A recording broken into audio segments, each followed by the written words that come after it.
When my son told me that I would not be welcome at his house for Christmas, I smiled, got in my car, and made one call. By the new year, I had their mortgage payments canceled. And that was just the beginning of my plan. Justice must be restored and arrogance punished. You won't believe what I did next. Before we continue, please subscribe to the channel and let us know where you're listening in the comments.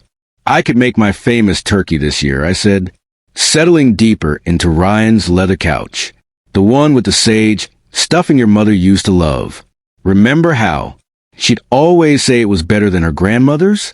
The words hung in the warm air between us, mixing with the scent of Claire's expensive vanilla candles.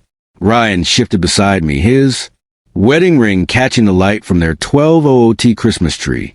Something in his posture changed, shoulders pulling inward like he was bracing for impact. Dad, unfortunately, you won't be welcome here for Christmas. The words hit me like a physical blow. I blinked, certain I'd misheard. What do you mean? Why wouldn't I be welcome?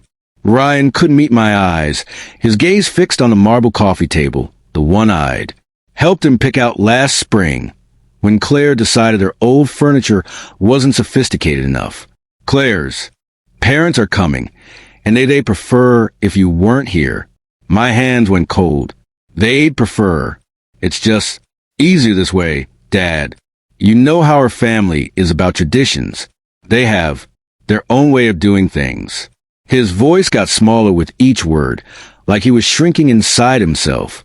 I looked around the living room at the silk curtains I'd paid for when Claire complained about privacy, at the hardwood floors that had come from my second mortgage, at the crown molding that had maxed out my credit card. Every inch of this house bore my fingerprints, my sacrifice, my love for my son. Their own way, I repeated slowly. And what way is that, Ryan? He flinched. Dad, please don't make this harder than it has to be.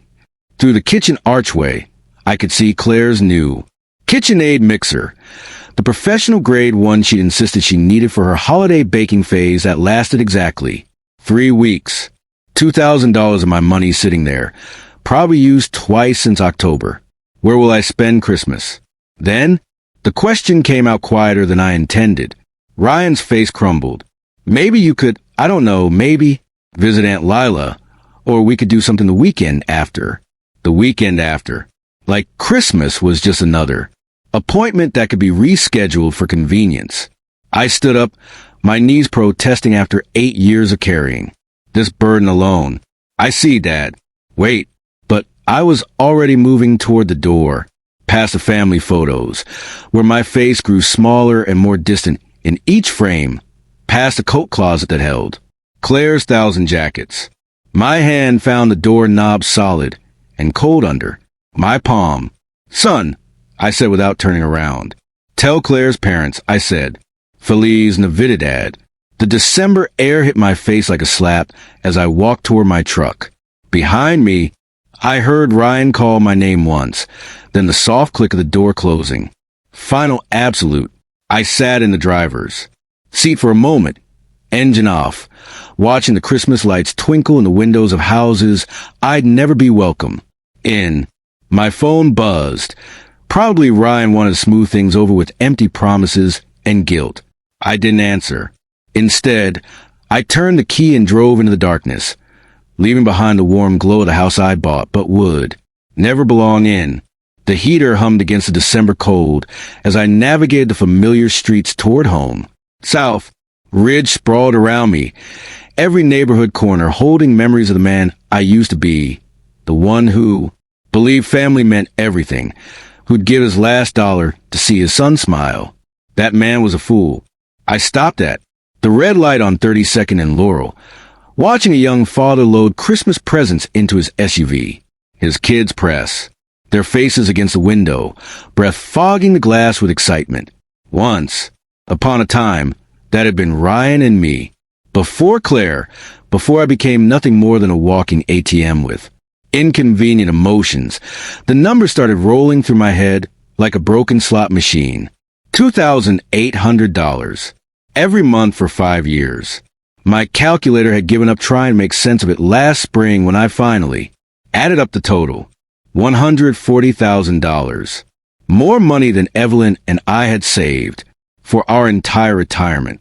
Gone. Just gone. I pressed the accelerator harder. Then, necessary as the light turned green, the truck responded with a growl that matched my mood. 5th Street. That was where I'd refinance my house. Our house, Evelyn's and mine, to cover their down payment.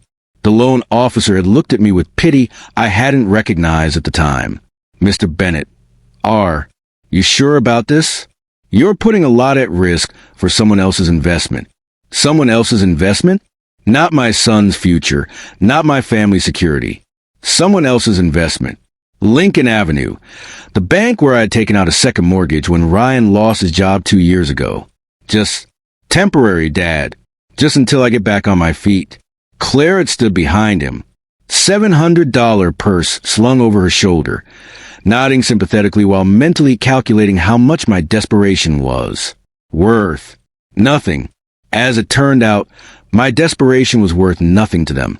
I pulled into my driveway, the one with the cracked concrete I couldn't afford to fix because every spare dollar disappeared into their perfect suburban fantasy. The porch light flickered, another repair I'd been putting off. Inside, the house felt hollow without Evelyn's laughter, without the warmth of family gatherings that would never happen again. My phone rang as I fumbled with my keys, the shrill tone echoing off the empty walls. Claire's name flashed on the screen. Probably wanted to explain why I wasn't good enough for her parents' delicate sensibilities. Perfect timing. I'd been waiting 5 years to have this conversation. I answered on the 4th ring, letting her wait just long enough to wonder if I'd pick up at. "Oh, Harold." Claire's voice dripped with false sweetness, the same tone she used when asking me to cover their water bill or property taxes. "I heard about the little misunderstanding with Ryan." "Misunderstanding?" I leaned against my kitchen counter, still wearing my coat. "I don't think there's any misunderstanding, Claire. You made your position quite clear. Look, I know this seems harsh, but you have to understand my parents' perspective. They're very traditional people. They expect a certain atmosphere during the holidays. A certain atmosphere," I repeated. "And what atmosphere is that?" A pause. I could hear shopping bags rustling in the background, probably spending money that should have gone to their mortgage payment. Money that was my responsibility, apparently. Well, they're not used to your kind of cooking. All that savory Midwestern food and loud music. And frankly, Harold, they're educated people. They expect conversations about current events, literature, art, you know. The words hit harder than a physical blow. 8 years of biting my tongue, of swallowing insults for Ryan's sake, of pretending not to notice the way she looked at me like I was some kind of hired help. My kind of cooking, my voice, stayed level, controlled. "You mean the food you ate every Sunday for 3 years when money was tight? The casseroles you said reminded you of your grandmother? That was different. We were appreciative then, but now with my parents, now with your parents, you can't have the small-town handyman embarrassing you at your fancy dinner table." The false sweetness evaporated. "Don't be dramatic, Harold. This isn't about background. It's about class. My father graduated summa cum laude from the University of Oregon. My mother speaks 4 languages. They summer in Jackson Hole. What exactly would you contribute to dinner conversation? Stories about installing flooring." Heat flooded my chest, but I kept my voice steady. "I built a business from nothing after your husband's grandfather died. I've employed over 50 people. I've paid more in taxes than your father made in his best year. Money isn't everything, Harold. Breeding matters. Education matters. And frankly, Evelyn understood her place better than you understand yours." The line went dead silent. She'd crossed it. The line I didn't even know existed until she'd stomped across it in her designer heels. "What did you say? About my wife?" "I'm just saying she knew how to blend in better. She didn't make waves. She understood that some spaces weren't meant for her. My hand tightened around the phone until my knuckles went white. Evelyn had more class in her little finger than your entire bloodline will ever possess. Oh, please. She was a teacher who got lucky. At least she had the good sense to stay quiet about it. Claire, my voice dropped to something I didn't recognize. I want you to listen very carefully. This conversation is over. We're done pretending to be family. You can't just we're done. I repeated and ended the call. I set the phone down carefully on the counter, my hand surprisingly steady. Around me, the kitchen felt different, smaller, but somehow cleaner, like a weight had been lifted from the air itself. I walked to my desk in the corner, pulled out the manila folder I've been avoiding for months. Bank statements, mortgage papers, 5 years of automatic transfers that had bled me dry while they lived like royalty. Time to stop the bleeding. Part 4, the first decision, canceling the mortgage. The documents spread across my kitchen. Table-like evidence at a crime scene. 5 years of bank statements, each one showing the same automatic transfer. $2,800 on the 15th of every month, vanishing from my account into theirs, a paper. Trail of my own stupidity. I pulled out my calculator and started adding. The first year, $33,600. The second year, another $33,600. By the third year, I'd stopped buying myself new clothes. The fourth year, I'd started shopping at discount grocery stores. This year, the fifth year, I've been eating peanut butter sandwiches for lunch to make ends meet. $143,400. Not counting the down payment. Not counting the times I covered their utilities when Claire's shopping. Addiction got out of hand.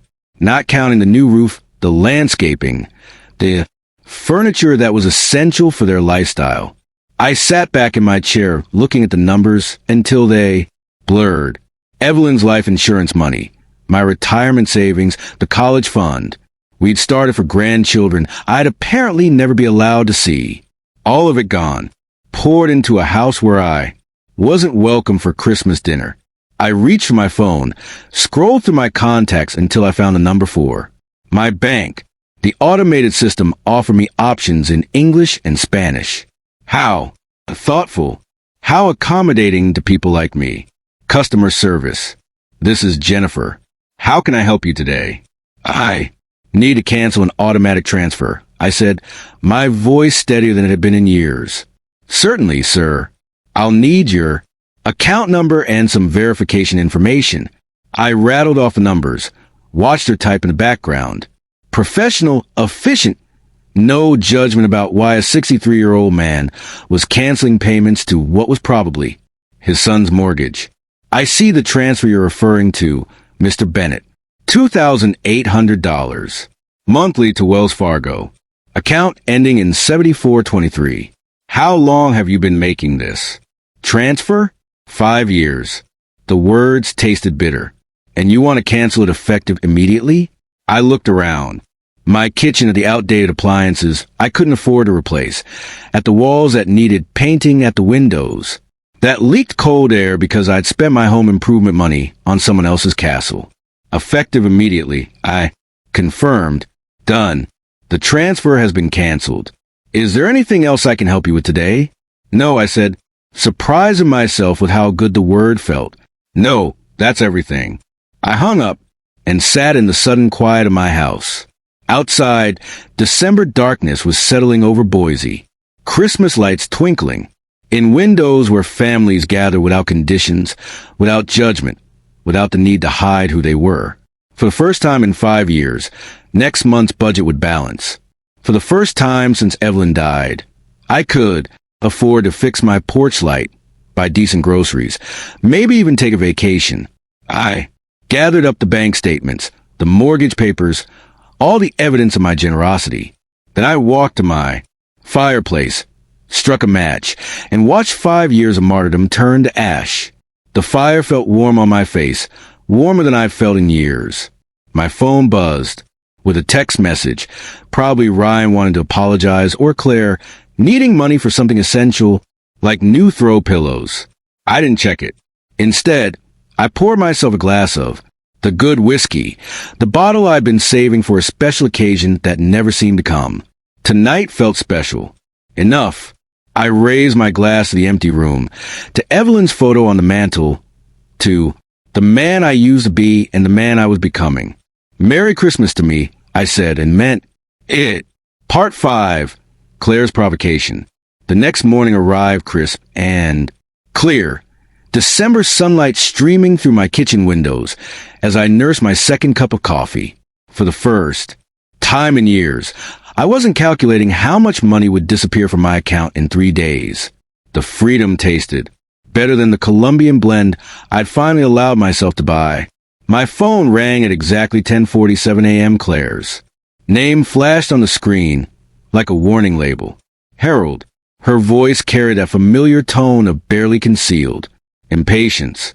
I need you to pick up my parents from Boise Airport. Their flight from Portland arrives at 2 o'clock. I set down my mug carefully, watching the steam curl toward the ceiling. Claire, did you forget about our conversation yesterday? Look, whatever that was about, we need to focus on practical matters now. My parents need transportation, and you're the only one with time during the day. The audacity was breathtaking. Less than 24 hours after telling me I wasn't worthy of sharing Christmas dinner with her family, she expected me to serve as their personal chauffeur. And you're asking me because that's what family does, Harold. They help each other. Her voice sharpened with irritation. Besides, let's be honest. Here, you're not my rival. You're too weak to be my rival. So, just get in your truck and pick them up. There it was.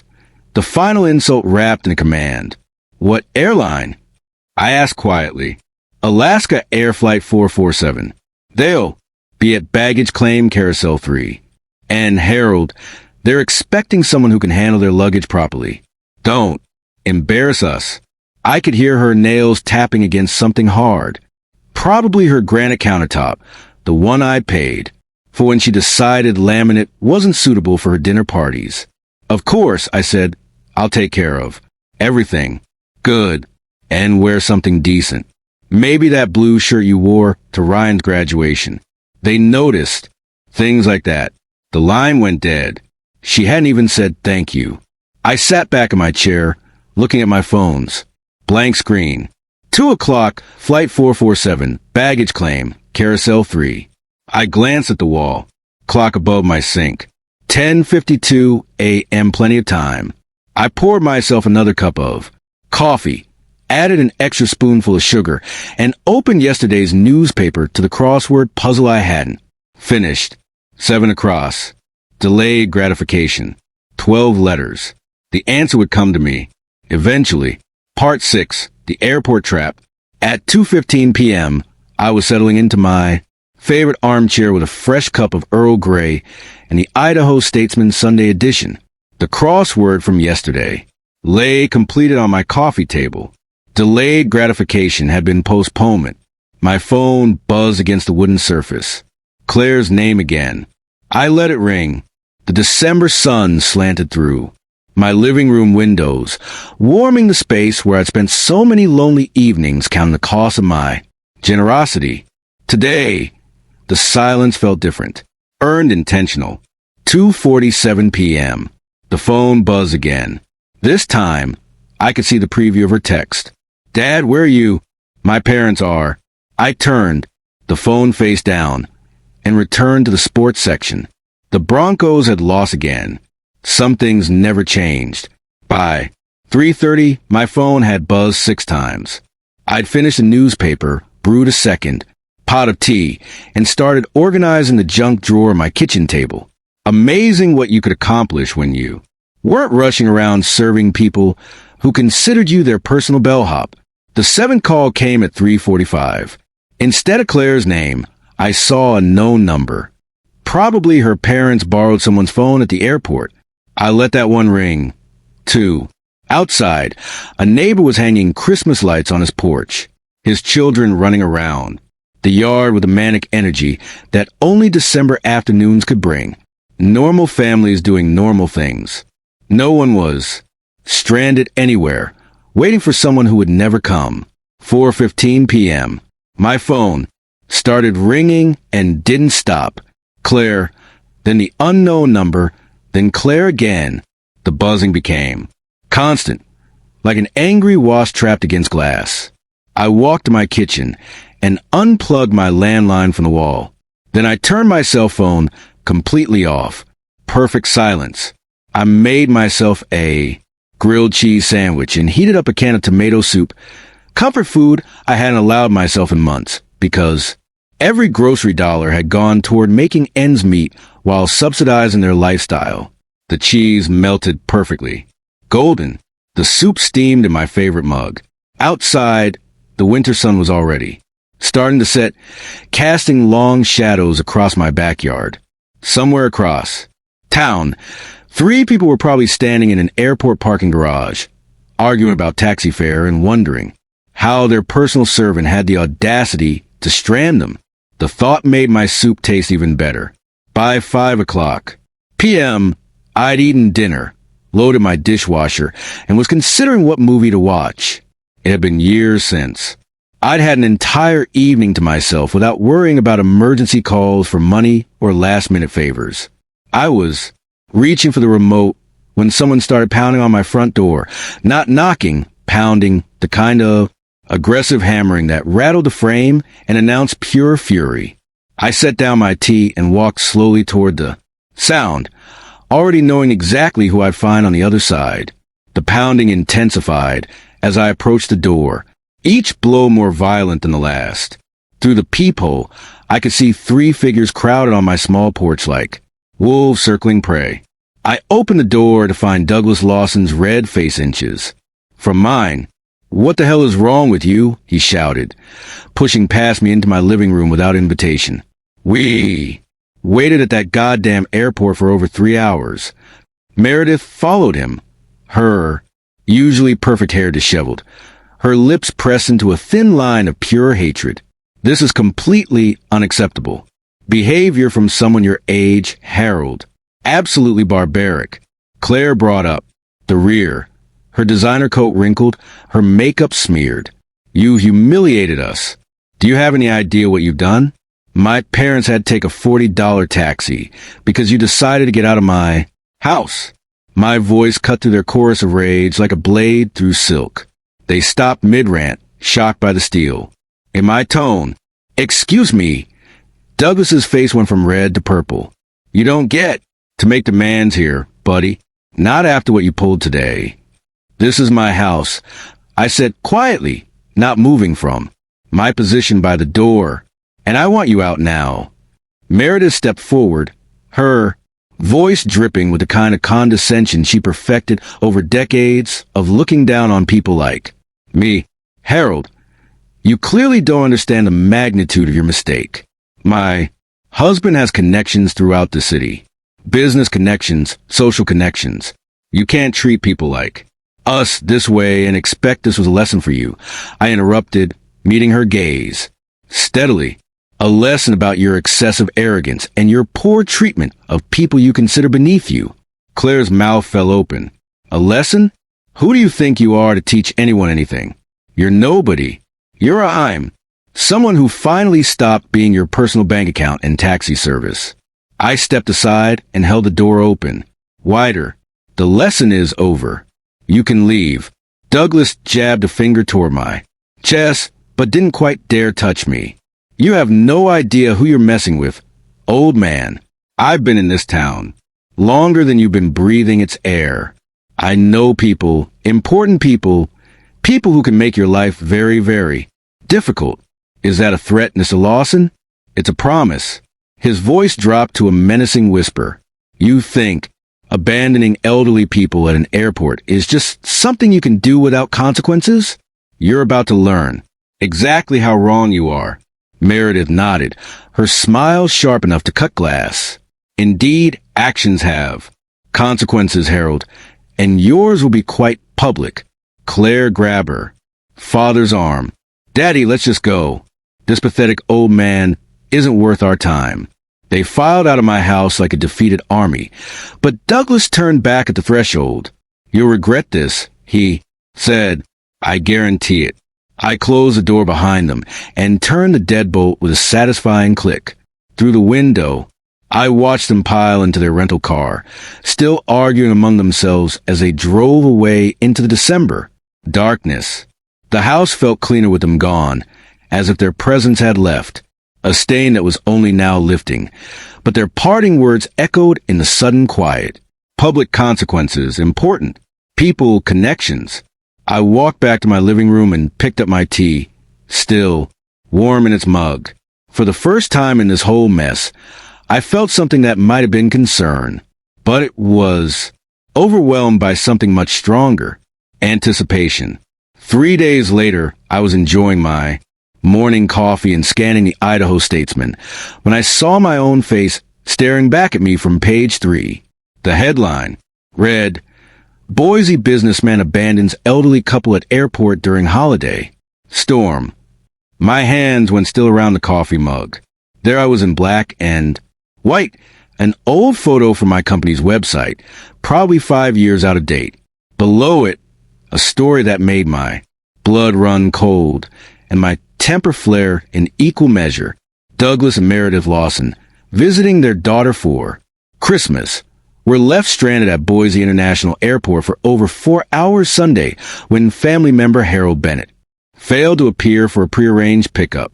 The couple, both in their late 50s, waited in frigid temperatures as a winter storm warning was issued for the region. Winter storm warning. It had been 52 degrees and sunny. We couldn't believe someone would just abandon us like that, said Douglas Lawson, a retired banking executive. We called repeatedly, but Mr. Bennett never answered his phone. We were forced to take an expensive taxi in dangerous weather conditions. At our age, this kind of treatment is not just inconsiderate, it's dangerous. The article continued with quotes about my pattern of erratic behavior and concerns about my mental state. Douglas had painted himself and Meredith as helpless victims of a cruel old man who'd suddenly snapped without provocation. No mention of the Christmas dinner rejection. No context about Claire's demands or their years of financial exploitation. Just me, the villain who abandoned poor elderly tourists during a blizzard that existed only in Douglas's imagination. I sat down my coffee and read the article again slowly, then a third time. The byline belonged to Patricia Morrison, lifestyle editor. I didn't recognize the name, but I recognized the strategy. Douglas had called in favors, used his banking connections to get the story placed exactly where it would do maximum damage to my reputation. Smart, very smart. For the first time since this whole mess started, I felt a grudging respect for my opponents. They weren't just entitled trust fund babies throwing tantrums. They were strategic, calculating. They understood that in a small city like Boise, reputation was everything. One well-placed newspaper article could destroy decades of hard work. They declared total war. I folded the newspaper carefully and set aside, my mind already shifting into methodical planning mode that had built my business from nothing. This wasn't about airport pickups anymore. This wasn't about Christmas dinner or mortgage payments. This was about winning. I pulled out my laptop and began typing names into search engines. Douglas Lawson, Meredith Lawson, Claire Bennett, their social media profiles, their connections, their habits, their weaknesses, everything they foolishly made public over the years. If they wanted to play chess, I'd show them what a real strategist looked like. I glanced at my wall calendar. December 18th, 7 days until Christmas. 7 days to plan something they'd never forget. I spent the next 3 days living in a different world. Not the world where I was Harold Bennett, the broken-down old man who let his family walk all over him. This was the world where I was Harold Bennett, businessman, strategic thinker, someone who'd built something from nothing and wasn't about to let a bunch of entitled parasites destroy what I'd worked 40 years to build. My laptop became command central. Social media profiles filled my browser, tabs like playing cards in a high-stakes game. Douglas Lawson, retired First National Bank manager, member of the Boise Country Club, treasurer of the Treasure Valley Business Leaders Association, a man who'd spent his career in positions of trust and influence, a man with a lot to lose. Meredith's Instagram painted a perfect picture of refined living, charity luncheons, wine tastings, vacation photos. From a call tagged with trash bless life, every post carefully curated to project success and sophistication. Comment from friends praising her elegant taste and inspiring lifestyle, all built on other people's money, including mine. Claire's Facebook timeline told the real story.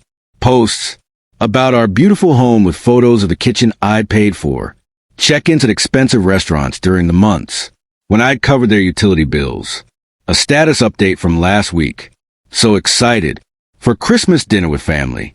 Can't wait to show off our hosting skills. Our hosting skills, our home, our success. The narcissism was breathtaking. But it was Ryan's LinkedIn profile that gave me the final piece I needed. His recent activity showed a new connection. Patricia Morrison, lifestyle editor at the Idaho Statesman. The same Patricia Morrison who'd written the hatchet job about me. I leaned back in my desk chair, looking at the evidence spread across my screen. These people had made 3 critical mistakes. First, they'd underestimated me completely. Second, they'd gone public with their attack, which meant I could go public with my response. Third, they documented their entire privileged lifestyle online, creating a perfect catalog of hypocrisy. I clicked through to Patricia Morrison's profile. 43 years old, journalism degree from U of O, 15 years at local papers. No previous connection to banking or finance, which meant Douglas had reached out cold, probably through someone he knew from his business network. A 5-minute search through local business directories confirmed my suspicion. 3 mutual connections between Douglas and Patricia's editor. The story hadn't just appeared. It had been planted. Carefully and deliberately. Amateur hour. I opened a new document and began typing. Not a response to their media attack. Something much better. A timeline. 5 years of financial support documented with bank statements, receipts, and canceled checks. The down payment for their house. $47,000 from my home equity loan. The kitchen renovation. When Claire decided granite countertops were essential. $18,000 from my credit card. 60 monthly mortgage payments of $2,800 each. $168,000 in. Counting. $250,000, more than I'd spent on myself in the last decade. My phone buzzed with a text from a number I didn't recognize. Probably Claire. Try a new angle. I ignored it and kept working. By evening, I had everything organized in a manila folder thick enough to choke a horse. Bank statements, receipts, photos downloaded from their social media showing off purchases I'd funded. A printed copy of the newspaper article with my handwritten notes in the margins documenting each lie and distortion. I looked at my wall calendar. December 24th was circled in red, not because it was Christmas, but because it was the perfect day for justice. According to Claire's Facebook events, they were hosting Christmas dinner for 12 people. Family, friends, neighbors, members of their social circle, the kind of people who read the Idaho Statesman and formed opinions based on what they saw there, the kind of people who deserve to know the truth. I closed my laptop and walked to my kitchen where I'd left my good camera, the one I bought years ago to document job sites of my business. Time to put it to work documenting something else entirely. Tomorrow was Christmas Eve. Tomorrow, Douglas Lawson and his family were going to learn what happened when you declared war on someone who actually knew how to fight. Christmas Eve morning dawned gray and cold, the kind of Boise winter day that made you grateful for warm houses and family gatherings. Too bad I wouldn't be welcome at either, but I had other plans. I laid out my evidence like a lawyer preparing for trial, bank statements organized by year, each monthly payment highlighted in yellow, receipts arranged chronologically showing a pattern of my support for their lifestyle, photos printed from their social media, Claire's new jewelry, their vacation photos, the expensive Christmas decorations currently adorning the house. I'd helped them keep all of it copied 12 times. One for each dinner guest. The newspaper article went on top of each stack. My red pen notes visible in the margins. Lie written next to Douglas's quotes about dangerous weather. False beside the claim about my erratic behavior. Missing context highlighted where they'd failed to mention 5 years of financial support. I dressed carefully in my best suit, the navy blue one I'd worn to Evelyn's funeral, pressed and ready for another kind of farewell. Today I was saying goodbye to the man who'd been a doormat for his family. Tonight, I'd be someone who commanded respect. At 6:30 p.m., I loaded my briefcase with the evidence packets and drove to Riverbend Heights. Their house glowed with warm light, cars filling the driveway and lining the street. Through the front windows, I could see figures moving around the dining room. Claire playing hostess in the home my money had helped them buy.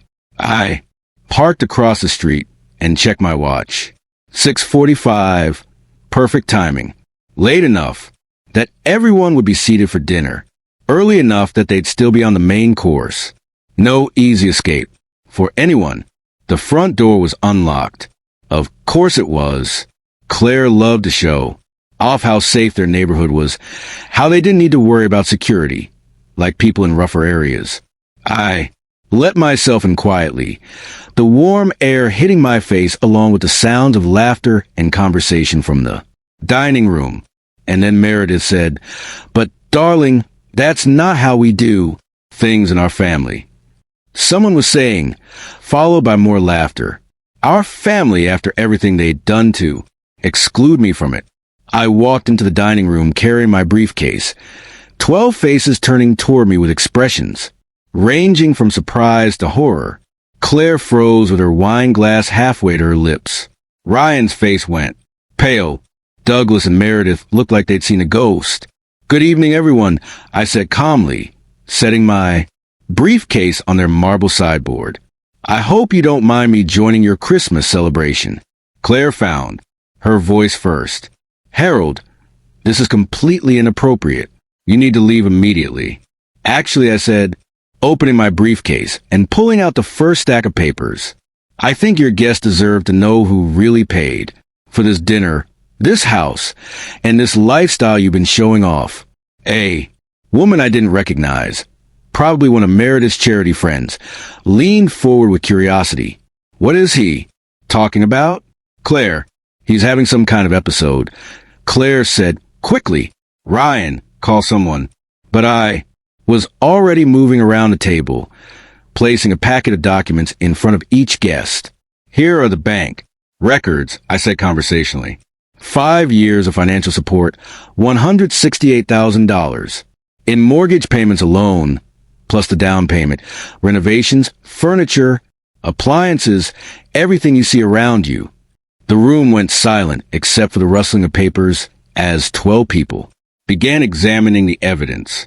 I watched their faces change as they absorbed the numbers, the dates, the undeniable proof of my generosity and their deception.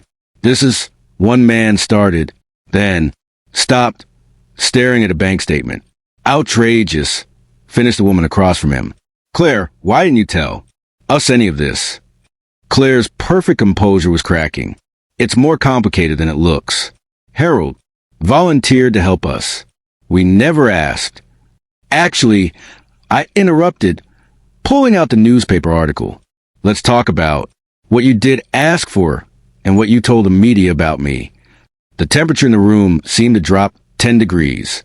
I placed copies of the newspaper article on the table, watching as the dinner guests recognized my photo from the unflattering story that had run 3 days earlier. Now, I said, my voice carrying clearly through the sudden silence, "Let's talk about the real manipulators in this family." Douglas's face had gone from red to ashen. Meredith sat rigid in her chair, her wine glass forgotten in her hand. Mr. Lawson here used his banking connections to plant this story. I continued tapping the newspaper. Notice how I'm portrayed as unstable and dangerous, abandoning poor, elderly people in freezing weather. A gray-haired man in expensive sweater looked up from the article. "Douglas, what is this about?" The weather was 52 degrees and sunny, I said before Douglas could answer. And they weren't stranded tourists. They were Claire's parents coming to the Christmas dinner I'd been banned from attending because I wasn't good enough for their company. Meredith finally found her voice. That's not we never said. You never said. What, Meredith? I pulled out my phone where I'd screenshotted several of Claire's social media posts. That I was too low-ass for your parents. That my small-town cooking and working-class conversation would embarrass you in front of your educated friends. The woman I'd identified as one of Meredith's charity friends shifted. Uncomfortably. Meredith, surely you didn't. He's twisting everything. Douglas blustered, but his voice lacked conviction. This man has serious mental health issues. The stress of aging. Financial problems. Financial problems? I almost laughed. Mr. Lawson, I've been supporting your daughter and son-in-law to the tune of nearly $3,000 a month for 5 years. The only financial problems. Here are the ones you're about to have. I turned to address the entire table. These people have taken $200,000 from me, while calling me names behind my back. They manipulated my son against me, banned me from family gatherings, and when I finally stood up for myself, they tried to destroy my reputation in the newspaper. Ryan spoke for the first time, his voice barely above a whisper. Dad, I didn't know about the newspaper. Your wife knew, I said quietly, and her parents orchestrated it. They turned me into a villain for refusing to be their personal ATM and chauffeur. The social dynamic in the room was shifting like tectonic plates. I could see it in the guests' faces. The gradual realization that everything they'd been told about tonight's generous hosts was built on lies. This is unconscionable, said an elderly woman in pearls, staring at the bank statements. Douglas, how could you let your daughter take advantage of this man's generosity, then attack him publicly when he stopped enabling it? Douglas's carefully maintained facade was crumbling. You don't understand the full situation. I understand perfectly, the woman interrupted. This man has been supporting your family financially while you treated him like hired help, and when he finally said no, you tried to ruin his reputation. Meredith's voice came out strangled. He abandoned us at the airport after you told me I wasn't welcome at Christmas dinner because my presence would be inappropriate for your parents, I said calmly. After 5 years of paying their bills while you looked down on me for my background and education level. The silence was deafening. 12 people staring at Douglas and Meredith with expressions ranging from disgust to embarrassment for having associated with them. Claire made one last desperate attempt to control the narrative. Everyone, please. This is a family matter that's gotten out of hand. No, I said firmly. This stopped being a family matter when you made it public. When you used the newspaper to attack my character. When you decided my reputation was acceptable collateral damage for your pride. I looked around the table at faces I didn't recognize, but who now knew exactly who I was. I wanted you all to know the truth before you read about Harold Bennett in the paper again. Because you will read about me again, but next time it'll be the real story. I closed my briefcase and straightened my tie. Enjoy the rest of your dinner. It's the last one I'll be paying for. As I walked toward the door, I could hear the eruption beginning behind me.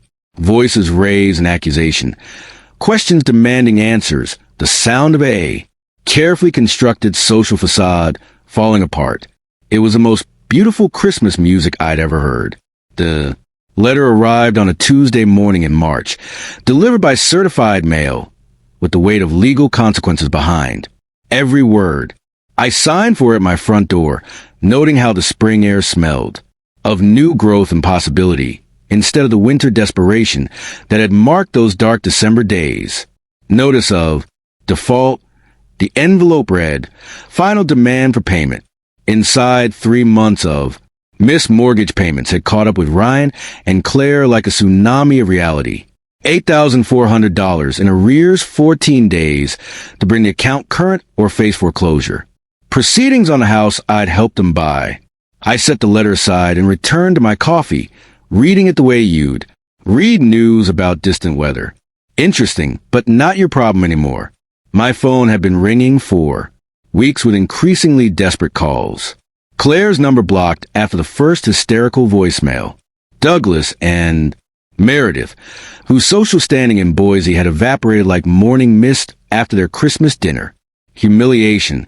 Even Ryan, whose calls I'd been ignoring out of a mixture of anger and curiosity about how long it would take him to swallow his pride. The answer, apparently, was 97 days. He knocked on my door that Thursday evening, no longer the confident man who'd excluded me from Christmas dinner, but someone who looked like he'd aged a decade in 3 months. Dark circles under his eyes, his expensive suit wrinkled, the smell of desperation clinging to him like cheap cologne. "Dad," he said when I opened the door. "We need to talk." I stepped aside to let him in, noting how he looked around my house like he was seeing it for the first time. The new furniture I'd bought with my first mortgage-free paycheck. The fresh paint on walls that hadn't been updated in 8 years, because every spare dollar had gone to his lifestyle. The repairs I'd finally been able to afford now that I wasn't subsidizing someone else's. American dream. "Nice place," he said quietly. "It's what happens when you spend money on yourself instead of people who don't appreciate it." I replied, settling into my new recliner. "Coffee?" He shook his head, perching on the edge of my couch like he was afraid to get comfortable. "Dad, I need you to know how sorry I am about everything. Christmas dinner, the newspaper article, the way Claire, the way we treated you." "Go on." I didn't know about Douglas planting that story. I swear I didn't. When I found out, he ran his hands through his hair. "Jesus, Dad, the things they said about you behind your back, the way they talked about our family, about Mom's memory." My jaw tightened at the mention of Evelyn, but I kept my voice level. "And what exactly did they say about your mother? That she knew her place better than you knew yours? That she understood boundaries?" He couldn't meet my eyes. "I should have defended you. I should have stood up to them years ago." "Yes," I said simply. "You should have." We sat in silence for a long moment, the weight of 5 years of mistakes filling the space between us. Outside, I could hear my neighbor mowing his lawn. The normal sounds of a normal Thursday evening in a normal neighborhood where sons didn't exclude their fathers from Christmas dinner. "The house is in foreclosure," Ryan said finally. "I know. We can't make the payments without." He stopped, seeming to realize how that sounded. "Without my help," I finished. "Without the money I was sending every month, while you let your wife's family treat me like garbage. I know how it looks, Ryan." I leaned forward, making sure he was looking at me. "Do you know how much money I sent you over 5 years?" He nodded, miserably. Claire calculated it after Christmas. The mortgage payments, the down payment, everything else. Over $200,000. $237,468. I corrected. "I know the exact amount because I finally did something I should have done years ago." I added it up. His face crumpled. "Dad, I'm so sorry. I don't know how to fix this." "You can't fix it, son. That money is gone. But more importantly, those years are gone. 5 years when I could have been building a relationship with you instead of funding your wife's fantasy life." I know that now." He looked up at me with something that might have been hope. "But maybe we could start over. Maybe there's a way to. Are you asking me to resume the mortgage payments?" The hope died in his eyes. We're going to lose everything, Dad. The house, Claire's respect for me, her parents' approval. I don't know what I'll do. You'll figure it out," I said not unkindly. "The same way I figured out how to live without a son who respected me. The same way I learned to spend Christmas alone while you celebrated with people who thought I was beneath them." He started to cry, then quietly like a man who'd run out of other options. "I lost you, didn't I? I chose them over you, and now I've lost you forever." I watched him for a long moment. This man I'd raised and loved. and sacrificed for, who'd let his wife's family convince him that his father wasn't good enough for their company. Ryan, I said, finally, you didn't lose me. You gave me away. There's a difference. He wiped his eyes with the back of his hand. Is there any chance, any way you could forgive me? I forgave you months ago, I said, and meant it. But forgiveness doesn't mean going back to the way things were. It doesn't mean pretending this didn't happen, or that I'm going to resume paying for a lifestyle that came with the condition that I be grateful for scraps of your attention. Then what does it mean? I stood up and walked to my mantelware. Evelyn's photo sat next to a new picture. Me with Lila and her family at Easter. Dinner. The first holiday I had spent with people who actually wanted me there. It means that if you want a relationship with me, you'll have to build it from scratch. It means showing me respect instead of demanding I earn it. It means making choices based on what's right, not what's convenient. I turned back to him. And it means that the next time someone, your wife, her parents, anyone, tries to exclude me from family gatherings, you'll remember who actually acts like family. He nodded slowly, understanding perhaps for the first time that respect wasn't something you could take for granted. The house, he asked, quietly, isn't my problem anymore? I sat back down, feeling lighter than I had in years. You're a grown man, Ryan. Figure out like grown men do. Get a job that pays enough to cover your bills. Sell the house and buy something you can afford. Stop living beyond your means and expecting other people to subsidize your choices. He stood up slowly, his shoulders straight for the first time since he'd arrived. You're right about all of it. I know. He walked to the door, then turned back. Dad, for what it's worth, seeing you stand up for yourself at Christmas dinner.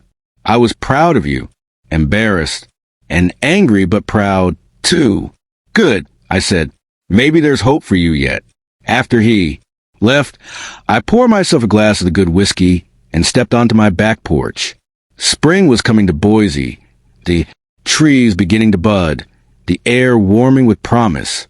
In 4 months, I'd be 63. Evelyn had been gone for 8 years. I'd wasted 5 of those years being a doormat for people who didn't appreciate sacrifice. I wasn't planning to waste anymore. My phone buzzed with a text from Lila. Dinner Sunday. The kids want to show you their school projects. I smiled and typed back. Wouldn't miss it. Real family, it turned out, was something you found with people who actually wanted you there. Everything else was just expensive theater, and I was done buying tickets to shows where I wasn't welcome on stage. The whiskey tasted like freedom and the future. Looked exactly as bright as I was willing to make it. If you like this story, please like this video, subscribe to the channel, and share your impressions of this story in the comments. To listen to the next story, click on the box on the left.